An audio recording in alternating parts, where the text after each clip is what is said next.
Всім привіт! З вами знову Мерган. У цьому відеогайді я покажу вам, де знайти та як встановити моди для гри Stalker 2 Серце Чорнобиля.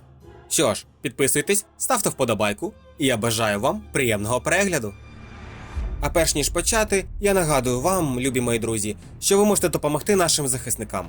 Кожен ваш донат буде корисним і може стати рятівним для життя та здоров'я наших героїв. Почнемо гайд з того, де ви можете знайти моди зараз. Найбільший ресурс зараз – це Nexus Mods. Це один з найбільших сайтів-агрегаторів модів для самих різних ігор. В майбутньому, для другого сталкера, я очікую, якщо ми говоримо про великі джерела з модами, щонайменше відкриття майстерні в Steam. Тоді там можна буде просто підписатися на моди, і вони автоматично будуть завантажуватись та встановлюватись.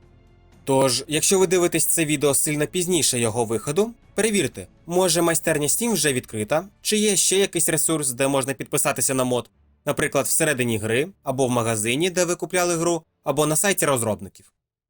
В будь-якому разі, ви можете подивитися в мене відео про пошук та встановлення модів для ігр в цілому. А що стосується Stalker 2, на момент запису цього відео встановлення модів більш ручна праця через Nexus Mods. Тож, Nexus Mods. Відкриваємо цей сайт. Далі вам треба залогінитися, якщо немає аккаунту, зареєструйтеся. Це треба для того, щоб ви могли завантажити файли модів на свій комп'ютер. Після того, як ви залогінитеся, знайдіть розділ, де буде багато значків різних ігор. Якщо вам не покаже тут гру Stalker 2, то натисніть на кнопку View All. Тож, відкрилася нова сторінка. В поле пошуку введіть Stalker чи Stalker 2, і вам покаже саму гру. Відкриваємо сторінку гри. Далі знайдіть модифікацію, котру вам хотілося б подивитися чи завантажити. Тут будуть скріншоти з мода, його опис та, можливо, якісь інструкції, попередження та інша корисна інформація. Особливо важливі для вас попередження про можливі конфлікти з іншими модами та інструкція про встановлення даної модифікації. Щоб завантажити файли мода, знайдіть та зайдіть у розділ Files. Тут точно буде розділ Main Files, файли з якого вам, скоріш за все, і треба завантажити, бо зазвичай це основні файли мода. Також тут ще може бути розділ Optional Files. В ньому можуть бути, наприклад, варіації основного файла, додаткові файли чи просто доповнення для цього моду. Зазвичай все описано в назві та описі файлу. Або буває, що основний опис чи якась додаткова інформація про файли, особливо якщо їх багато, може бути прописана в описі самого мода. Тепер оберіть файл, котрий ви хочете завантажити, і натисніть на кнопку Manual Download. Далі натисніть на кнопку Slow Download та зачекайте, поки не почнеться завантаження. Все, файли моди у вас є. Вони будуть завантажені у вигляді архіву, тож потім треба буде відкрити цей архів та взяти вже з нього файли мода. І як встановити мод для другого сталкера? Це робиться в корневій папці гри. Я покажу на прикладі Steam версії, але для інших версій це теж буде актуально. Як приклад, шлях може бути наступний. Для Steam це корнева папка гри Stalker 2 Heart of Chernobyl, далі папка Stalker 2, тепер папка Content, тут папка PEX і далі папка Tilda Mods.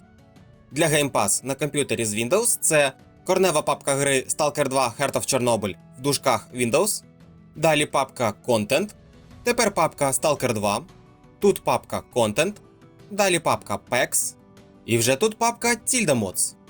3 крапки на початку – це місце, де знаходиться корнева папка з грою. Зараз я показую на прикладі папки Tilda Mods, але це не єдиний варіант, куди мод може встановлюватися. Подивіться опис мода, зазвичай там є інструкція по встановленню модифікацій. І там, скоріш за все, буде зазначено, куди та як встановлювати файли модифікації. В нашому прикладі ми відкрили папку PEX. Тепер подивіться, чи є в папці PEX папка Tilda Mods. Одразу відповідаю на можливе запитання. На момент запису цього відео назва папки Mods містить в собі значок Tilda на початку. Скоріш за все, спочатку у вас не буде папки Tilda Mods, тож створіть її. Після створення папки Tilda Mods відкрийте її. А тепер відкрийте архів з файлами мода, котрі ви завантажили раніше, та перенесіть чи скопіюйте файли мода в папку чи папки, куди треба ці файли перенести по інструкції по встановленню певного мода. І після цього ви можете запускати гру і перевіряти, запрацювала у вас модифікація чи ні. Якщо ви не бачите зміни в грі, то можливо таке, що треба буде зробити якусь дію в грі, щоб побачити зміни. Наприклад, зняти чи надіти спорядження, якщо зміни в моді були для цього спорядження. Або, як варіант, ви неправильно встановили мод, не запустили якусь програму, ще щось інше не встановили чи не зробили ще якусь дію.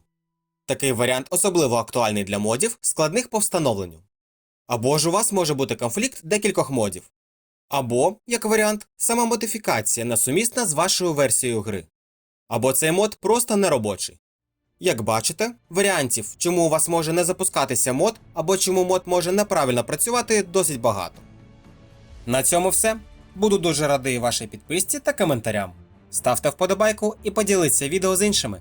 А з вами був і старався задля вас Мерхан. І побачимось у наступних відео. Па-па-па-па!